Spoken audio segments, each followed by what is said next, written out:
partnership opportunities. So now. I'm really excited to talk about this, but I talk a lot about the fact that our club is a community, we all work together, and what I'm going to talk about and announce with Justin today actually started back about 5 years ago when Ms. Heath here started an initiative with Airstream Adventures Northwest, whereby Airstream Adventures Northwest, Ted Davis's group who talked to us at opening, his organization sponsored a 1-year membership in our club. Mona got that going about 5 years ago. It's been very successful. One of our goals was to expand that broader across the organization and across Airstream. And so just to talk about a little bit more, but we're launching a program pretty much today. It starts July 1st. It's called the Airstream Club Explorer Membership. And it's part of a stronger relationship with Airstream Inc. Some of you probably heard that our Board of Trustees had a wonderful 3-day strategy planning meeting in Jackson Center. Bob Wheeler, the CEO, Justin, all the senior executives are there. One of the things that came out of that was an agreement that Airstream Inc. will provide a 1-year membership into our club for every Airstream manufacturer. And it's just phenomenal.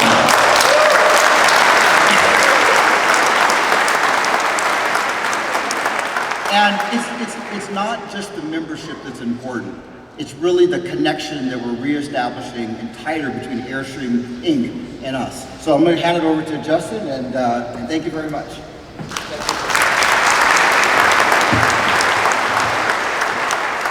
Good morning.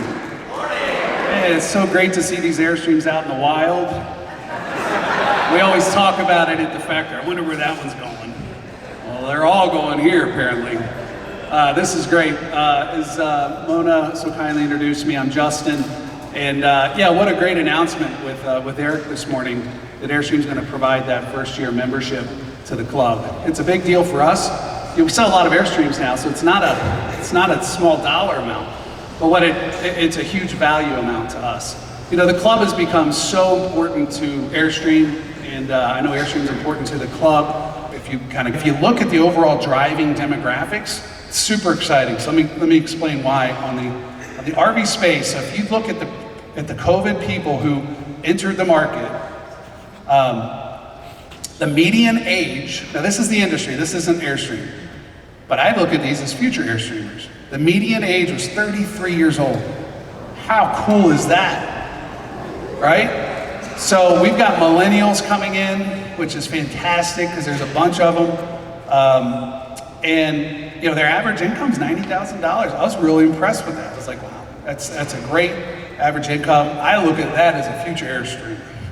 So if we can get them in the industry and they like it, then I think it's something that we hopefully will see them.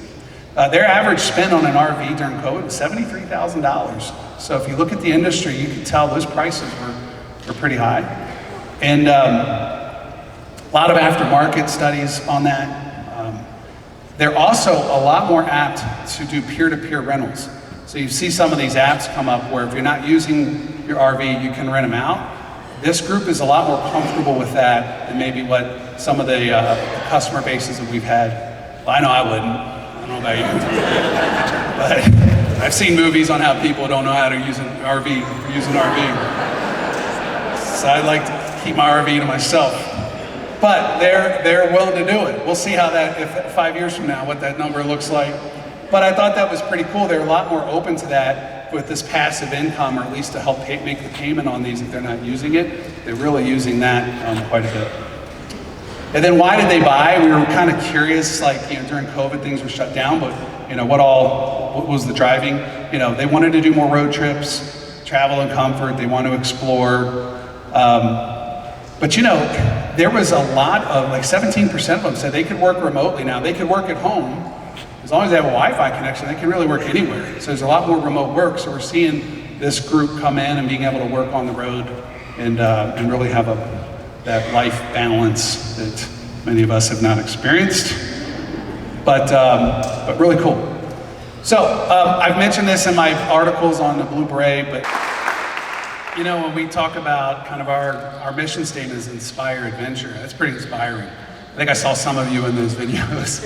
I think I saw Dale pulling out something in Africa in there too. I think he made it from back in the day. So, you know, this is what it's really all about. and our job is to make sure it's as convenient for you as possible. I can tell you, we are really focusing on service capacity. Last year at the dealer meeting, I told our dealers one of our requirements for programs moving forward is that they meet certain service capacity requirements.